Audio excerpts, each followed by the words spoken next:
Buen día a todos, mi nombre es Joseph Ramos, estudiante de quinto semestre de la FCA, y a continuación voy a hacer un resumen sobre lo visto en todo el semestre acerca de la materia de impuestos indirectos, especialmente sobre dos de las leyes fiscales más importantes en México: la ley del impuesto al valor agregado, la ley del IVA, y la ley del impuesto especial sobre producción y servicios, la ley del IEPS.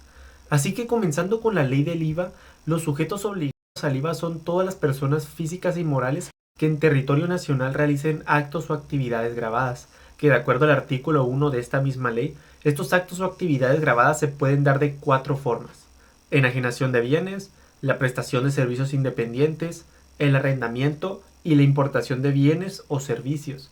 ¿Y en qué proporción se da la tasa del IVA? Bueno, para actos o actividades grabadas, la tasa es del 16%, en caso de ser frontera será de un 8%, y para ciertas actividades específicas se encuentra la tasa del 0%, así como otras actividades que para cuestiones del IVA se encuentran exentos del pago de este impuesto. Entre estos casos del IVA exento se dividen lo que son los cuatro actos grabados. Es decir, para el caso de enajenación tiene sus actividades exentas, para el caso de importación tiene sus actividades exentas, y así con las cuatro. Comenzando con la enajenación de bienes, de acuerdo al artículo 9, no se pagará el impuesto para el suelo, así como las construcciones que se utilicen para casa habitación. Solamente en estos casos estará exento. Si se usa para otros fines ya no aplica el caso del IVA exento. También están los bienes muebles usados, billetes y demás comprobantes que permitan participar en lotería, rifas, sorteos o juegos con apuestas y concursos de toda clase, lingotes de oro, siempre y cuando cuenten con un contenido mínimo del 99% de dicho material, siempre que su enajenación se efectúe en ventas al menudeo con el público en general. Igualmente, en este mismo artículo vienen más especificaciones al respecto.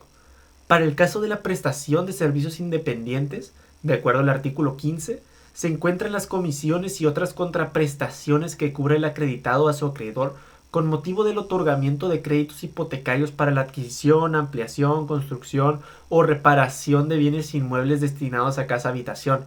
Las comisiones que cobren las administradoras de fondos para el retiro, o en su caso las instituciones de crédito, a los trabajadores por la administración de sus recursos provenientes de los sistemas de ahorro para el retiro y por los servicios relacionados con dicha administración, a que se refieren la ley de los sistemas de ahorro para el retiro y la ley del Instituto de Seguridad y Servicios Sociales de los Trabajadores del Estado, el transporte público terrestre de personas que se preste exclusivamente en áreas urbanas, suburbanas o en zonas metropolitanas, el transporte marítimo internacional de bienes prestado por personas residentes en el extranjero sin establecimiento permanente en el país, entre otros, que igualmente se mencionan en esta misma ley.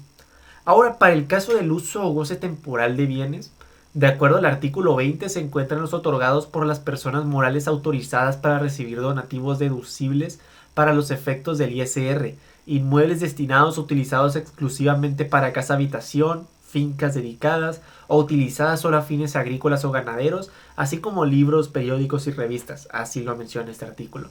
Y por último, para el caso de importación de bienes, de acuerdo ahora al artículo 25, se encuentran 9 fracciones exactamente, como por ejemplo las que en los términos de la legislación aduanera no lleguen a consumarse, sean temporales, tengan el carácter de retorno de bienes exportados temporalmente o sean objeto de tránsito o transbordo, las de bienes cuya enajenación en el país y las de servicios por cuya prestación en territorio nacional no den lugar al pago del IVA, las de bienes donados por residentes en el extranjero a la federación, entidades federativas, municipios o a cualquier otra persona mediante reglas de carácter general que autorice la Secretaría de Hacienda y Crédito Público, por supuesto, oro con un contenido mínimo de dicho material, en este caso del 80%, entre los distintos puntos que nos encontramos en este artículo.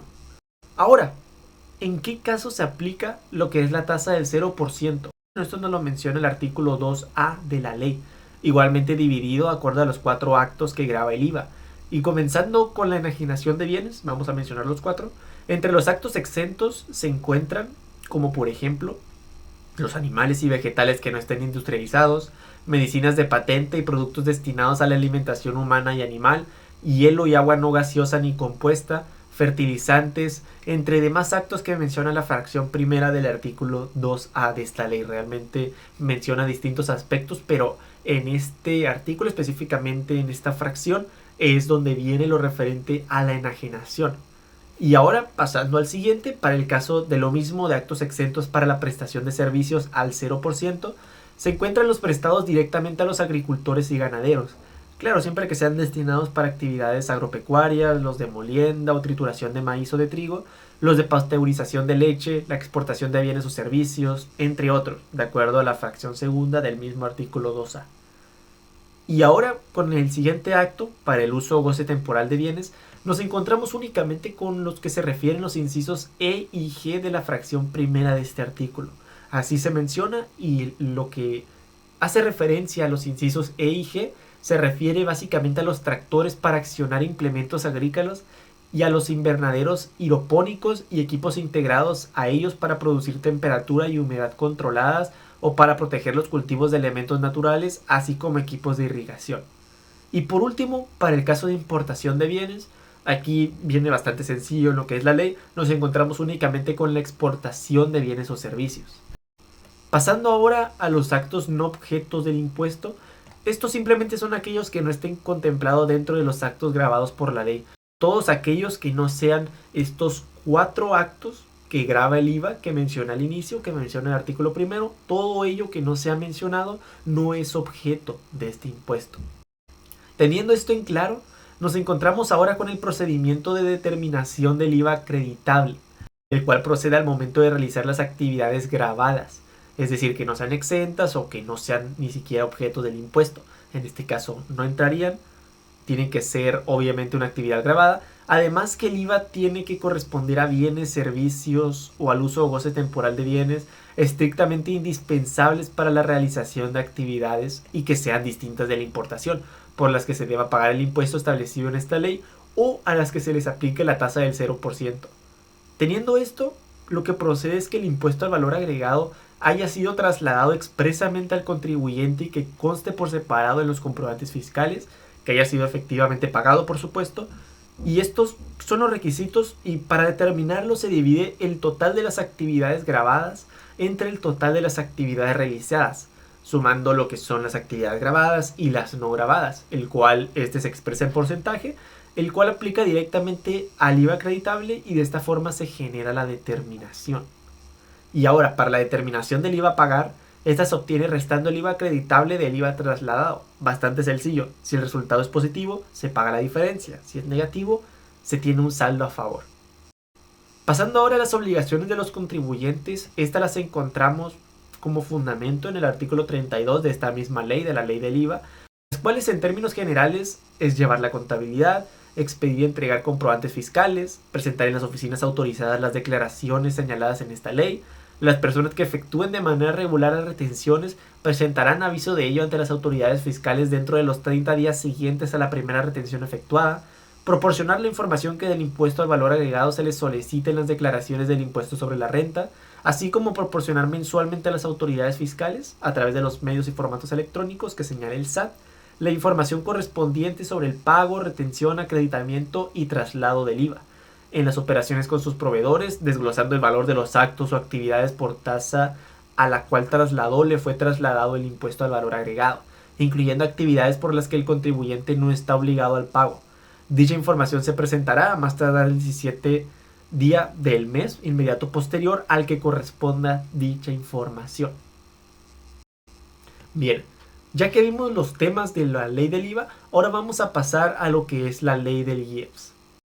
Esta ley también la vimos en lo que es el semestre, Impuesto Especial sobre Producción y Servicios, y vamos a comenzar con los sujetos y objetos del impuesto, en el cual, de acuerdo, comenzamos con el artículo primero de la ley del IEPS, los sujetos del impuesto son las personas físicas y morales que realicen la enajenación en territorio nacional o, en su caso, la importación de los bienes señalados en esta misma ley, así como la prestación de los servicios señalados. Ahora, ¿cuáles son los objetos de la ley del IEPS? Bueno, esto lo vemos más a detalle en el artículo segundo y lo encontramos dividido en dos partes: enajenación, o en su caso importación, y prestaciones de servicios.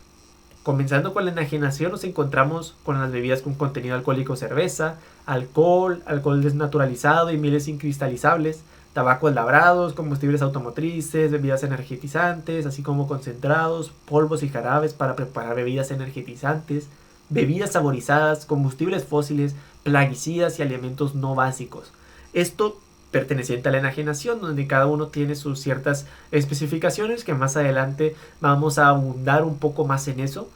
Cuota del impuesto e información detallada que define de mejor manera cada objeto que viene en este artículo, así como el impuesto, la cuota, vaya, que le corresponde pagar.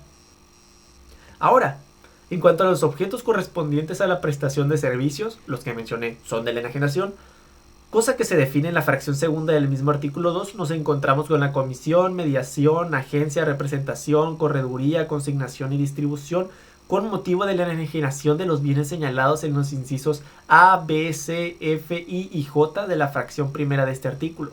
Realización de juegos con apuestas y sorteos, independientemente del nombre con el que se le designe, que requieran permiso de conformidad con lo dispuesto en la Ley Federal de Juegos y Sorteos y su reglamento, los que realicen los organismos descentralizados, así como la realización de juegos o concursos en los que el premio se obtenga por la destreza del participante en el uso de máquinas, que en el desarrollo de aquellos utilicen imágenes visuales electrónicas como números, símbolos, figuras u otras similares que se efectúen en el territorio nacional.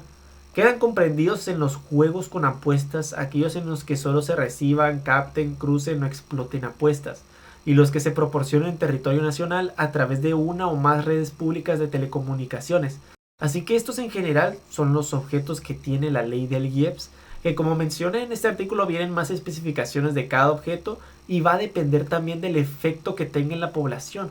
Por ejemplo, referente a bebidas con contenido alcohólico, estas dependiendo del grado de alcohol que tengan, van del 26 al 50% de IEPS, mientras que justamente el objeto siguiente, como lo son los tabacos labrados, llegan hasta un 160% de cuota del IEPS por el claro daño que hacen a la salud humana.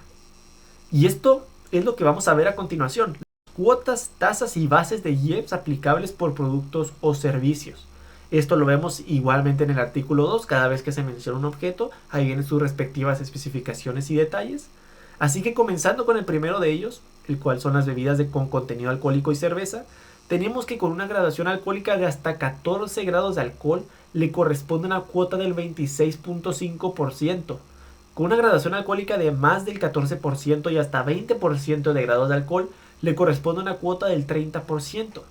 Y aquellos que tengan una graduación alcohólica de más de 20 grados de alcohol le corresponde una cuota del 53% de IEPS. Ahora, para el pago del IEPS en el alcohol desnaturalizado y mieles incristalizables, este tiene una cuota fija del 50%. Esta es la cuota simple, fija, como lo dice. Para los tabacos labrados, en caso de ser cigarro, le corresponde una cuota del 160%. Asimismo, si son puros y otros tabacos, igualmente se mantiene esta cuota del 160%. Y en el caso de ser puros y otros tabacos labrados, pero la diferencia es que son hechos enteramente a mano y son menos dañinos, por supuesto, tienen una cuota del 30.4%. Por eso esta diferencia abismal en la cuota, ¿no? Por el daño, por el efecto que genera. Además, adicionalmente a las tasas establecidas en este numeral, se pagará una cuota del 0.6166 por cigarro enajenado o importado. Así que tenemos estos dos aspectos a considerar en el apartado de tabacos.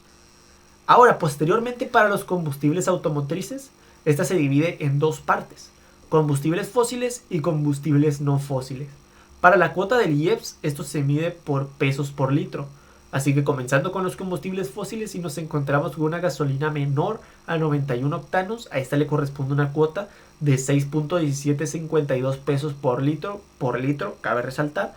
Para el caso de gasolina mayor o igual a 91 octanos, le corresponde una cuota del 5.2146 pesos por litro. Y para el caso de diésel le corresponde una cuota de 6.7865 pesos por litro. Y ya para el caso de combustibles fósiles les corresponde una cuota del 5.2146 pesos por litro. Posteriormente, pasando al siguiente objeto, nos encontramos con las bebidas energizantes, así como concentrados, polvos y jarabes para preparar bebidas energizantes. Para este caso en particular le corresponde una cuota del 25%. Para bebidas saborizadas, aquí incluimos lo que son concentrados, polvos, jarabes, esencias o extracto de sabores, que al diluirse permitan obtener bebidas saborizadas, y jarabes o concentrados para preparar bebidas saborizadas que se expendan en envases abiertos utilizando aparatos automáticos, eléctricos o mecánicos, la cuota aplicable será de 1.5737 por litro. Ahora, tratándose de concentrados, polvos, jarabes, esencias o extractos de sabores, el impuesto se calculará tomando en cuenta el número de litros de bebidas saborizadas que, de conformidad con las especificaciones del fabricante, se puedan obtener. Pasando ahora con los combustibles fósiles, este ya tiene su objeto en particular.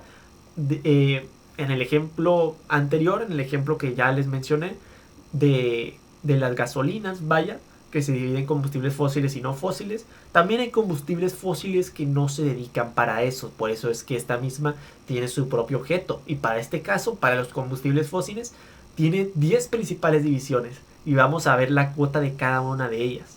Al propano le corresponde una cuota de 9.3315 centavos por litro. Al butano le corresponde una cuota del 12.0759 centavos por litro. A gasolinas y gasavión le corresponde una cuota de 16.3677 centavos por litro. A turbocina y otros querosenos le corresponde una cuota del 19.5488 centavos por litro. A la diésel le corresponde una cuota del 19.8607 centavos por litro. Al combustuleo le corresponde una cuota del 21.1956 centavos por litro. Al coque de petróleo le corresponde una cuota del 24.6014 pesos por tonelada. Ya aquí comenzamos con pesos por tonelada. Al coque de carbón le corresponde una cuota del 57.6738 pesos por tonelada. Al carbón mineral le corresponde una cuota de 43.4269 pesos por tonelada. Y a otros combustibles fósiles, que así aparece este apartado, estamos hablando en general de otros que no se hayan mencionado aquí, le corresponde 62.7762 pesos por tonelada de carbono que contenga el combustible. Pasando ahora con las plaguicidas, estas se aplicarán conforme a la categoría de peligro de toxicidad aguda.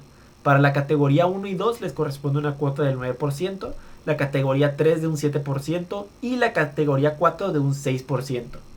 Pasando a los alimentos no básicos, se debe de pagar el IEPS acorde con una densidad calórica de 275 kilocalorías o mayor por cada 100 gramos.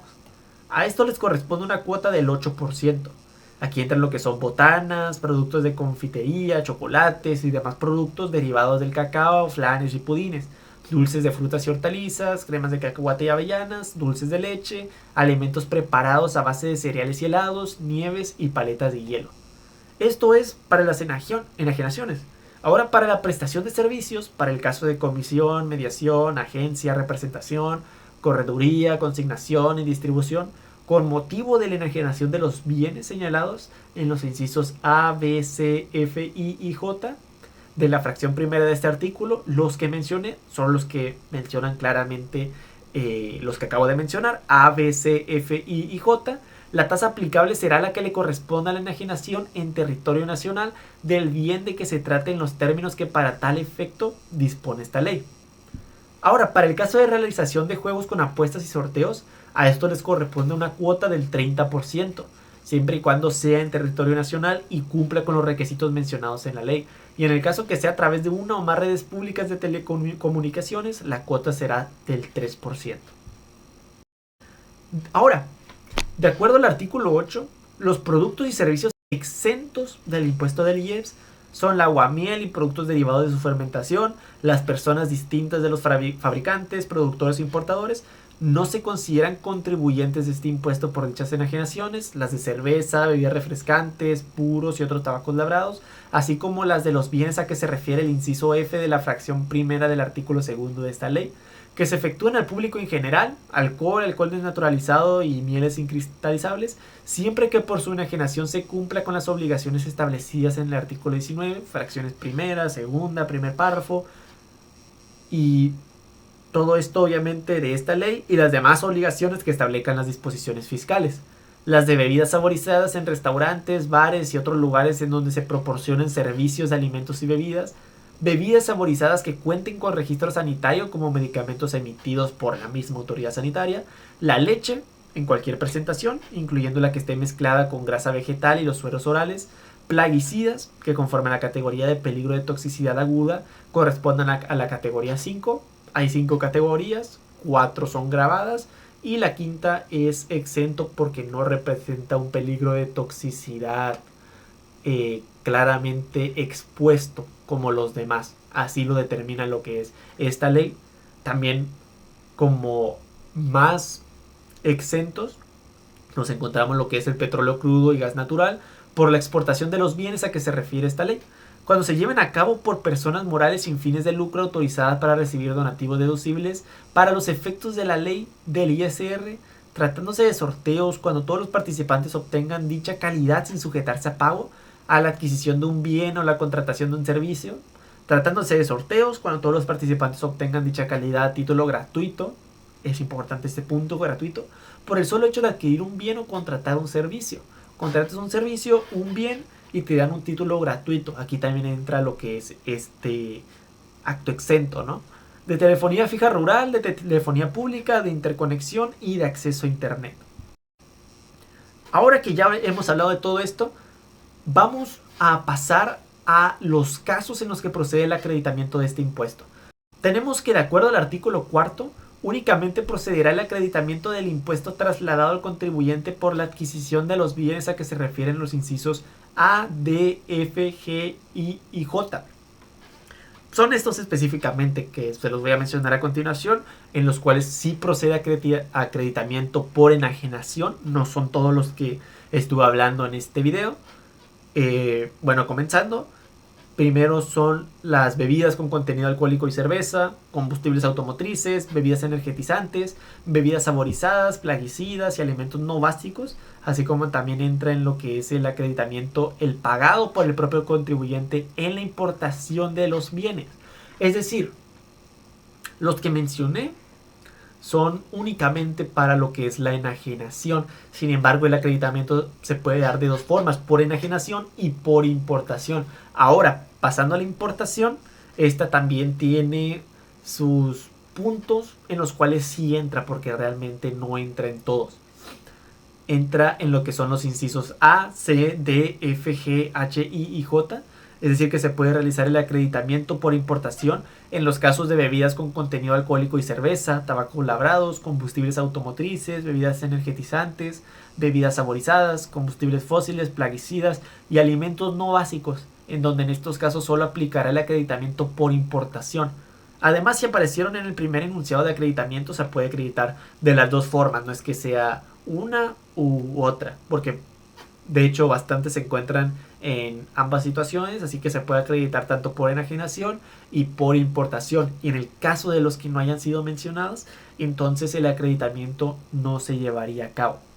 Como por ejemplo lo pueden ser los juegos, sorteos, este tipo de actividades, entre más que menciona esta ley, que no se menciona en este artículo 4, no son viables para el acreditamiento. De acuerdo a la ley, estos no se pueden acreditar, son solo estos que se mencionan en lo que es este artículo.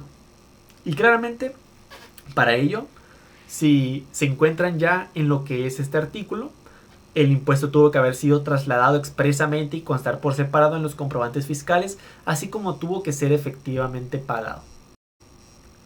Ahora, según el siguiente artículo, el artículo 5, el procedimiento para el cálculo del gravamen. ¿Cómo obtenemos este procedimiento? El impuesto se calculará mensualmente y se pagará más tardar el día 17 del mes. El pago mensual será la diferencia que resulte de restar a la cantidad que se obtenga de aplicar la tasa correspondiente a las contraprestaciones efectivamente percibidas en el mes de que se trate, obviamente hablando únicamente del IEPS, por la enajenación de bienes o la prestación de servicios gravados por esta ley, por lo que se multiplica la base del producto por la tasa o cuota aplicable y el IEPS causado que se obtiene se le resta el IEPS acreditable y de esta forma obtenemos el IEPS a pagar. Si el resultado es positivo, el impuesto se tiene que pagar, mientras que si es negativo, se genera un saldo a favor. Posteriormente tenemos que el artículo 19 establece las obligaciones de los contribuyentes del IEPS, las cuales de manera general se repiten bastante con las que son la ley del IVA. Se las voy a mencionar a continuación, las principales, que son llevar la contabilidad, expedir comprobantes fiscales, presentar las declaraciones e informes previstos en esta ley, proporcionar a las autoridades fiscales durante el mes de marzo de cada año la información que corresponda de los bienes que produjeron, enajenaron o importaron en el año inmediato anterior, respecto de su consumo por entidad federativa e impuesto correspondiente, así como de los servicios prestados por establecimiento en cada entidad federativa. Los contribuyentes de los bienes a que se refieren los incisos A, B, C, D, F, G, H, I y J de la fracción primera, la mayoría de hecho del mismo artículo segundo que ya mencioné, obligados al pago del IEPS a que se refiere la misma, deben proporcionar al SAT trimestralmente en los meses de abril, julio, octubre y enero del año que corresponda la información sobre sus 50 principales clientes y proveedores del trimestre inmediato anterior al de su declaración respecto de dichos bienes. También proporcionar lo que es la información que del IEPS se le solicita en las declaraciones del ISR. Los establecimientos de consumo final tendrán la obligación de realizar, en presencia del consumidor, la lectura a través de un dispositivo móvil del código QR del marbete que se encuentra adherido a los envases o impreso en la etiqueta o contraetiqueta de los mismos, así como demás especificaciones dependiendo del producto que estemos hablando, como por ejemplo los productores de cigarro deben proporcionar dentro del primer mes de cada año la lista de precios de venta por cada uno de los productos que enajenen, clasificados por marca y presentación. Y por ejemplo, los fabricantes, productores y envasadores de alcohol y de bebidas alcohólicas deben reportar en el mes de enero de cada año al SAT las características de los equipos que utilizarán para producción, destilación, envasamiento y almacenaje de dichos bienes, entre otros aspectos que se mencionan en este artículo, claramente dependiendo de la actividad y del objeto, pero estos son los principales que podemos encontrar en cuanto a las obligaciones del contribuyente.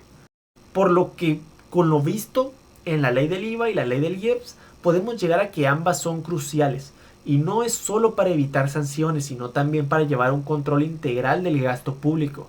Estos mismos son temas importantes, cruciales para lo que es nuestra profesión, la contaduría, y obviamente aplicaría correctamente en el futuro y asegurar el cumplimiento fiscal. Esto ha sido todo por este video, nos vemos, espero les haya gustado y esto ha sido todo.